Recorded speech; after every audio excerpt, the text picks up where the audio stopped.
Today I'm returning to London on a Finnair A330.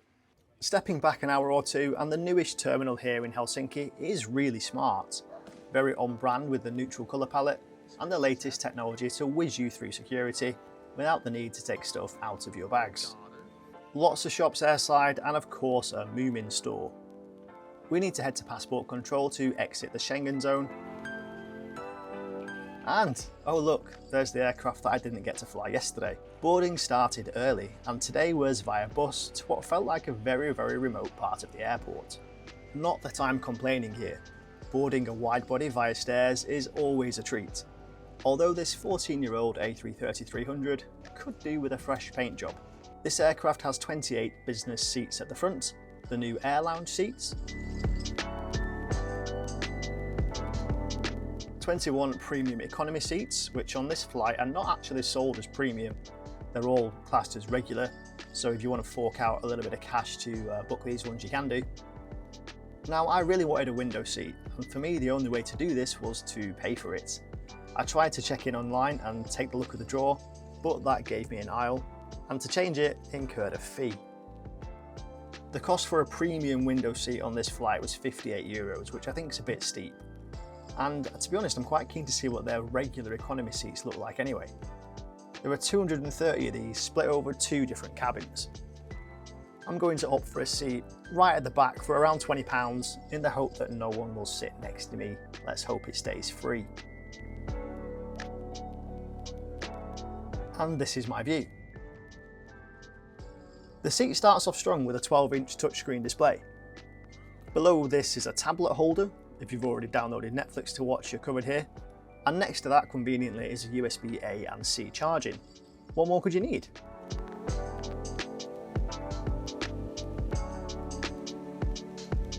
How about an adjustable table that splits into 2 when your mum needs somewhere to pop a drink?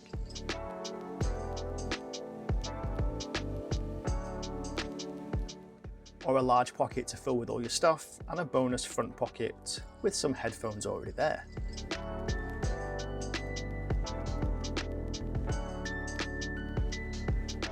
We'll get into the content later, but there's also cameras to see where you're going. Every aircraft should have these. The safety video was typically Finnish, less brash than some others, and it fit the airline personality quite well.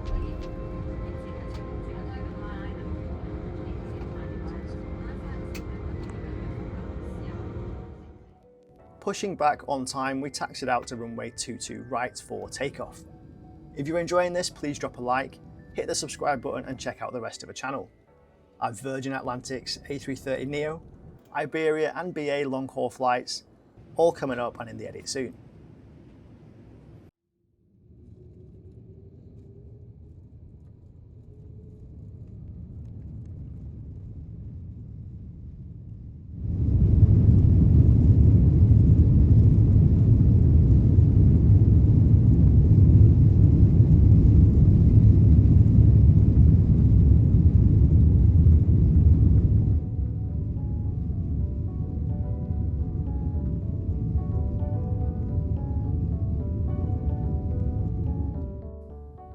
One snag with the camera, I couldn't work out how to make it full screen.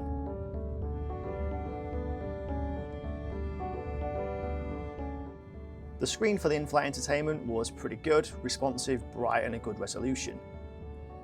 There's plenty of content to watch, from the latest films to TV shows like House of the Dragon or Big Bang Theory. Not as much as some airlines, but I think you'll be fine for a round-trip long-haul journey. There's games too, and I'm a sucker for Angry Birds, even if I'm not fantastic at playing it. Finally, the in-flight map. Again, a good user interface, lots of modes and views and plenty of information to keep you informed of what's going on and where you are. There's also Wi-Fi on board, although it is chargeable, which weirdly includes a game you can play on your phone. How many aircraft could you land in Helsinki?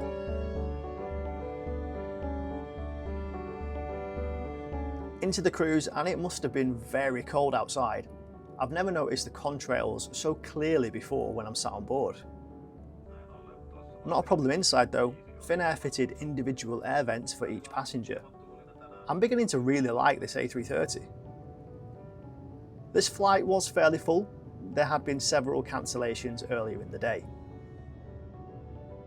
Blueberry juice is, as always, complimentary on Finnair, although it's in a paper cup rather than a glass back here in economy. As always, very nice to drink. Once the service was complete, the lights were dimmed and I took a walk through the cabin to find the loo. Inside it was spotless, nice and clean, well vented, and I liked the lights in the mirror. I'm beginning to think that Finnair do a good job of keeping their planes and cabins looking tip-top, unlike that flaky paintwork on the outside of the planes. Unfortunately, when I took this flight in January, Finnair were suffering from some industrial action related cancellations. I found this out the hard way. My outbound flight on an A350 in business was cancelled and I got put onto an A321. There's a video about that on the channel. And I think that's probably why they were voted the worst airline in Europe. Really, it's kind of a blip in their history. Let's all move on. They're pretty good, and I think from what you've seen so far, you'll agree.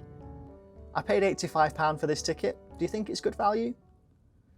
To sum up then, as we land into a wet and dark Heathrow, Finnair, would I fly them again? Yes. This seat versus BA as a baseline is way more spacious.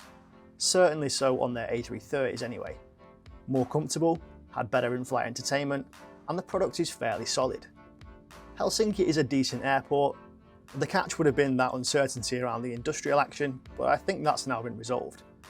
Certainly not the worst airline in Europe, and in fact I'd say they're probably one of the better ones.